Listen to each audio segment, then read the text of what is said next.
Last class में हमने वाणी दोष किए थे और अब हम करेंगे वाणी दोष में सुधार कैसे किया जाता है। तो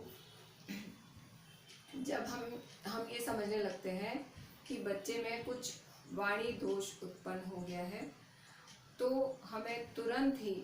प्रारंभिक अवस्था में ही इस वाणी दोष को दूर करने का प्रयास करना चाहिए, क्योंकि ये उसके आगे के जीवन को निर्धारित करेगा, बहुत ज़्यादा प्रभावित करेगा। इसलिए हमें ये चीज़ पर बिल्कुल लाइटली नहीं लेना चाहिए, हमें उसको तुरंत ही ठीक करने का प्रयास करना चाहिए। इसमें सबसे पहला है, बच्चे के सामने शुद्ध उच्चारण ही करें। बच्चे की भाषा तो स्वरकंठ की अपरिपक्वता के कारण इस प्रकार की है, हमें उसकी बोली अच्छी लगती है तो हम उसकी बोली में ही उससे बात करने लगते हैं, तो ये चीज़ गलत हो जाती है, क्योंकि हमें उसको सही और गलत समझाना है। तो जब हम उसके सामने शुद्ध उच्चारण करेंगे तभी उससे पता चलेगा कि मैं जो बोल रहा हूँ उसमें कहीं कमी है और मुझे इस तरह से बोलना है। तो ये शुद्ध उच्चारण करना बहुत उसके लिए आवश्यक है, यदि हम उसका स्पीच डिफेक्ट हटाना चाहते हैं तो। दूसरा है, हम उम्र के बच्चों के साथ उसको अपने विचार व्यक्त करने का मौका मिलना चाहिए। जितना वो हम उम्र के बच्चों के साथ खेलेगा, बातचीत करेगा, उनके साथ इंटरेक्शन करेगा, उतना ही उसको पता चलेगा कि मैं कैसे बोलता हूँ और बच्चे कैसे बोलते हैं, तो वो अपनी स्पीच को करेक्ट करने की कोशिश करेगा। तो कई बार ऐसा होता है कि मेडिकली अगर बच्चे को प्रॉब्लम है तो भी अगर बच्चा कोशिश करता है, बच्चा अगर कॉन्फिडेंट होता है और खेल खेल में ये चीज़ करेक्ट कर लेता है, तो उसका जो स्वर कंठ की जो परिपक्वता है वो भी धीरे धीरे पूरी हो जाती है। तो इसलिए बच्चे को अपनी हम उम्र के बच्चों के साथ खेलना बहुत ज़रूरी है, क्योंकि उसे वहाँ पर एक कॉन्फिडेंस मिलता है, वो उनके बच्चों की कंपनी एंजॉय करता है, साथ ही साथ वो उनके साथ बहुत सारी बातें करता है, अपने आप को पूरी व्यक्त करता है, और जितना उसको बोलने का अवसर मिलता है उतना ही उसके उच्चारण में शुद्धता आती है, उतना ही वो भाषा को सीखता है, वो तरह तरह के बच्चों से बात करता है, उनसे अलग अलग तरह से बात करता है, अलग अलग विषयों पे बात करता है। तो फिर उसकी ये जो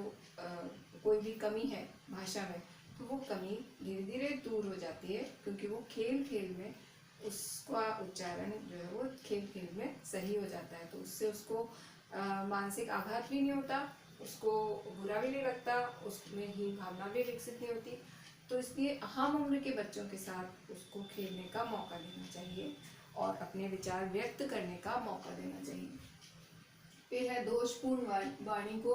प्रोत्साहित ना करें। जैसे अगर बच्चा तोतली भाषा बोलता है तो हम भी अगर उसकी भाषा में बोलते हैं तो हम उसको एक तरह से प्रोत्साहित कर रहे हैं, या उसको ऐसा लग रहा है कि मैं जो बोल रहा हूँ वो बहुत अच्छा बोल रहा हूँ,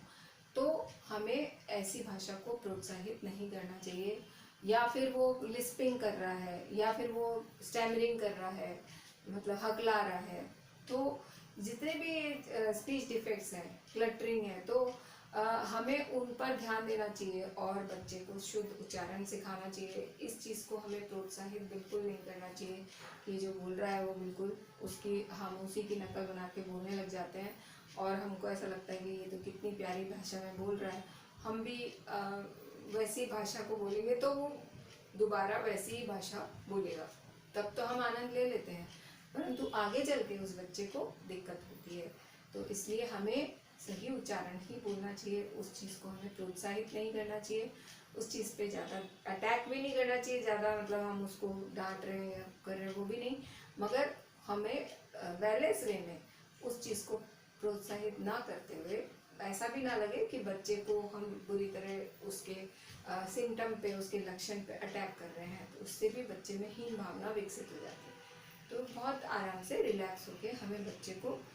धीरे धीरे मोल्ड करना चाहिए और उस चीज़ को हमें बिल्कुल भी प्रोत्साहित नहीं करना चाहिए। नेक्स्ट है, अच्छा वक्ता बनने से पहले अच्छा श्रोता बनाना उसको बहुत ज़रूरी है, क्योंकि जब तक वो ध्यान से किसी की बात नहीं सुनेगा तब तक वो अच्छी तरह से नहीं बोल पाएगा। तो इसलिए पहले उसको वक्ता ना बनाए, पहले उसे अच्छा श्रोता बनाए। अच्छा श्रोता जब वो बनेगा तो वो बहुत सारी चीज़ें नोट करेगा, बहुत सारे लोगों से उसका संपर्क बढ़ाए, और जितने ज़्यादा उसको अवसर मिलते हैं बातचीत करने के, उतने ही अवसर उसे प्रदान करें। इसीलिए ये कहा जाता है कि जॉइंट फैमिली में बच्चे का भाषा का विकास ज़्यादा अच्छा होता है, क्योंकि न्यूक्लियर फैमिली में तो खाली माँ और बाप होते हैं, या फिर उनका एक कोई भाई बहन होता है बातचीत करने में, तो उसके पास बातचीत करने के सदस्य कम होते हैं। और उसमें भी होता है कि अगर मदर और फादर दोनों जॉब कर रहे हैं तो वो भी निकल जाते हैं, तो उसके पास कोई बचता नहीं है। अगर उसका भाई बहन भी नहीं है, अकेला ही बच्चा है, तो उसके पास कोई बचता ही नहीं है बातचीत करने के लिए। वो कोई बाई होती है या कोई मतलब इस तरह का कोई केयर टेकर होता है, तो वो केयर टेकर जो है वो जैसी बोली बोलता है वो उसी तरह की बोली सीखता है उससे। तो जॉइंट फैमिली में उसे कई सारे लोगों से इंटरेक्शन करना होता है, या फिर वो कभी दादाजी के पास बैठ गया, कभी दादी के पास बैठ गया, कभी चाची के पास, कभी चाचा। तो जॉइंट फैमिली में जितने जने होते हैं उतनी ही उसका भाषा का विकास बहुत अच्छा होता है और स्पष्ट होता है, क्योंकि अलग अलग जनों से वो अलग अलग चीज़ें सीखता है, और उसे अलग अलग जनों से जब इंटरेक्शन होता है तो उसे पता चलता है कि कौन सी चीज़ सही बोल रहा हूँ मैं, कौन सी चीज़ गलत बोल रहा हूँ। तो इसलिए जितना मतलब आप जितना उसको लोगों से बोलने के लिए प्रेरित करेंगे तो उतना ही अच्छा होगा। तो सबसे पहले जब उसे वक्ता बनाने से पहले उसको अच्छा श्रोता बनाना बहुत ज़रूरी है। वो ध्यान से सबकी बात सुनेगा, ध्यान से सबसे बातचीत करेगा, तो उसका ही भाषा का विकास जो है वो शुद्ध होगा, और वो अपने विचार व्यक्त करने के लिए उसको एक प्लेटफॉर्म मिलेगा और वो अपने विचार अच्छे से व्यक्त करेगा। तो पहले वक्ता ना बनाए, पहले उसे एक अच्छा श्रोता बनाए। फिर शुद्ध बोलने व लिखने का प्रशिक्षण दिया जाना चाहिए। शुद्ध बोलने और लिखने का प्रशिक्षण कैसे? ये कोई क्लासरूम ट्रेनिंग नहीं होती है बच्चे की, पर हम ये जरूर कर सकते हैं कि जैसे बच्चा कहीं घूम के आया है, किसी के यहाँ जाके आया है, या कहीं कोई पार्क में खेल के आया है, या कोई मतलब उसके सामने कोई ऐसी घटना हुई है, या वो कोई पिकनिक पे गया था, या उसकी स्कूल में कहीं उसको घुमाने ले गए थे, या फैमिली ट्रिप था। तो ये छोटी छोटी जो ट्रिप्स होती हैं उसकी, छोटी छोटी जगह वो जाता है, घूमता है, तो हमें उसको ये प्रोत्साहित करना चाहिए कि वो आके हमें बताए, वो उसको डिस्क्राइब करे। तो जब वो अपने घटनाओं को मतलब उसका डिस्क्राइब करता है, और जब वो जहाँ भी जाता है तो कौन कौन सी लोगों से क्या क्या बातचीत हुई, जब वो ये सब चीज़ें बताता है तो उसका भाषा का विकास होता है। उसको बोलने के लिए प्रेरित करना चाहिए। तो वो जब जितना ज़्यादा बोलता है उतना ही अच्छा वो वक्ता बनता जाता है। और लिखने का कि जब बच्चा लिखना सीख जाए तो फिर हमें ये भी करना चाहिए कि जो वो जहाँ भी आया है, जो भी घटनाएं हैं, जो प्राइमरी जो उसकी घटनाएं हैं, तो वो लिख कर हमें बताए, तो उससे भी उसके भाव उत्पन्न होते हैं, और उससे वो लिखने की उसकी प्रैक्टिस होती है, और लिखने का उसका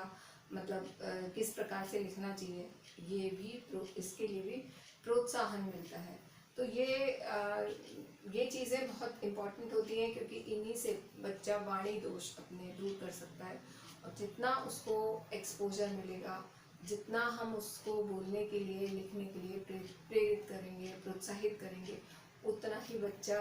आगे उसका विकास होगा, उतना ही बच्चे को आगे सफलताएं मिलेंगी। तो उसको शुद्ध बोलने और लिखने का प्रशिक्षण भी देना चाहिए। और जब वो लिखता है तो लिखने के बाद हम उसे बताएं कि तुमने ये गलतियां यहाँ पर करी हैं, इसको ऐसे सुधारा जाता है। तो हम उसका बाकायदा हम उसको लिखने और बोलने में भी हम उसको बता सकते हैं कि तुमने ये शब्द ऐसे बोला है, जबकि ये शब्द ऐसे बोला जाता है। तो इसको हम एक एक चीज़ को उसके सामने एकदम स्पष्ट करके धीरे धीरे उससे बात करेंगे, तो वो धीरे धीरे शब्दों को पकड़ेगा और शब्दों का सही उच्चारण पकड़ेगा। तो इसलिए इसका भी कोई क्लासरूम प्रशिक्षण नहीं होता, प्रैक्टिकली आप उसको ये सब चीज़ें सिखा सकते हो। इसमें कोई टीचर नहीं आएगा सिखाने के लिए, या कोई क्लासरूम एनवायरनमेंट नहीं होगा, बल्कि हम घर के ही वातावरण में हम उसको खेल के द्वारा ये सारी चीज़ें हम उसको सिखा सकते हैं और अच्छा प्रशिक्षण दे सकते हैं, जिससे वो आगे अच्छे से अपनी वाणी का प्रयोग करे और अच्छे से मतलब लिखना और बोलना ये सब सीख सके। अब यदि उसको कोई फिजियोलॉजिकल बीमारी है, मतलब शारीरिक रूप से यदि उसको कोई कमी है स्वर कंठ में, या फिर डायफ्राम की मसल्स में, या फिर उसके तालू में, या उसके जबड़े में, या उसके दांतों में स्पेस है, या उसकी जीभ में, जीभ की मसल्स में कोई कमी है, तो ये अगर इस तरह की कोई कमी है तो हमें कुशल चिकित्सक को दिखाना चाहिए, स्पेशलिस्ट को दिखाना चाहिए, और साथ ही साथ स्पीच थेरेपिस्ट को भी हमें दिखाना चाहिए, जिससे वो उसको सही उच्चारण सिखा सके। तो स्पीच थेरेपिस्ट जो है वो पूरा उसको बोल बोल के पूरे मूवमेंट्स सिखाता है और धीरे धीरे उसको प्रशिक्षित करके सही बोलने की तरफ लेके आता है। तो ये स्पीच थेरेपिस्ट जो है वो भी, उनकी भी ज़रूरत होती है, और साथ ही साथ जो स्पेशलिस्ट हैं, डॉक्टर्स हैं, मेडिकल डॉक्टर्स, तो उनको भी हमें दिखाना चाहिए, जिससे हमें पता चले कि उसका ये जो भी उसकी कमी है वो कैसे दूर हो सकती है, और वो उसको ट्रीट करें, तो जिससे वो बच्चे में ये वाणी दोष उत्पन्न नहीं हो। और ये सब प्रारंभिक अवस्था में ही कर लेना चाहिए। आगे जैसे जैसे बच्चा बड़ा होता जाता है, ये चीज़ें पक्की होती जाती हैं, तो हमें छोटी उम्र में ही बच्चे का ट्रीटमेंट करा लेना चाहिए। छोटी उम्र में ही हमें ये पहचान लेना चाहिए कि बच्चे में ये वाणी दोष विकसित हो रहा है, तो वो विकसित होने से रोकना चाहिए। और ज़्यादातर तो मनोवैज्ञानिक ही कारण होता है, परंतु कई बार ऐसा भी होता है कि शारीरिक कारण भी हो सकता है, तो उसके लिए हमें उसका ट्रीटमेंट, प्रॉपर ट्रीटमेंट कराना चाहिए, जिससे ये दोष उत्पन्न ना हो और बच्चा स्वस्थ रहे, बच्चे में अच्छे लैंग्वेज स्किल्स डेवलप हो, और बच्चे की लैंग्वेज स्किल्स से ही आगे जो उसको सफलताएं प्राप्त होती हैं वो सफलताएं पूरी प्राप्त हों, और उसका कहीं भी उसमें हीन भावना या कुंठा विकसित ना हो। तो ये चीज़ें हम दूर करने के लिए हमें ये सारी चीज़ें ध्यान रखनी चाहिए, और बच्चे का प्रशिक्षण उचित रूप से देना चाहिए। Thank you.